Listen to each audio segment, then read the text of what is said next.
ప్రవీణ్ పగడాల గారి విషయంలో న్యాయం జరగాలని మనస్ఫూర్తిగా కోరుకుందాం. అది యాక్సిడెంట్ అయి ఉంటే చాలా మంచిదని మళ్ళీ నా మనసు చెప్తుంది. ఒకవేళ దాని వెనక ఏదైనా కుట్రకుండా ఉంటే ప్రభుత్వము ఖచ్చితంగా కఠినంగా శిక్షించాలి, చట్టపరంగా తీసుకోవాలి. ఒకవేళ సార్ ఇక్కడ చాలా మంది ఏమంటున్నారంటే లేదండి మాకు ప్రభుత్వం మీద అనుమానం ఉంది, ఒకవేళ అది హత్య అయినా కానీ యాక్సిడెంట్ అని చెప్తున్నారని చెప్పి కొంతమంది ఇప్పటికే వాయిస్ రేస్ చేస్తున్నారు. అలాంటి వాళ్ళకి నేను చెప్పాలన్న విషయం ఏంటంటే సోదరులారా, చట్టాన్ని గౌరవించడం పౌరులుగా మన బాధ్యత. న్యాయం జరగాలి. పూర్తి న్యాయం భూమి మీద జరిగిపోతుందని మీ విశ్వాసమా? ఒక విశ్వాసగా మనమే నమ్ముతాం. కర్మఫలం ఉందని నమ్ముతాం కదా.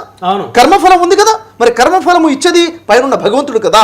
ఈ జడ్జిలే ఈ ప్రభుత్వాలే పూర్తి న్యాయం చేసేటట్లయితే కర్మఫలం ఇచ్చే దేవుడు ఎందుకు, తీర్పు దినం ఎందుకు, ప్రతిఫల దినం ఎందుకు? ఉంది కదా, తీర్పు దినం ఉంది కదా, జడ్జిమెంట్ డే ఉంది కదా. ఆ విశ్వాసం లేదా? ఆ విశ్వాసాన్ని కలిగి ఉందాము, న్యాయం జరగాలని పోరాటం చేద్దాము, అది చట్ట ప్రకారంగా చేద్దాము, చట్టాన్ని చేతిలో తీసుకోకూడదు. ఇక్కడ క్రైస్తవ సోదరులకి నేను అప్రిషియేట్ చేస్తున్నాను సార్.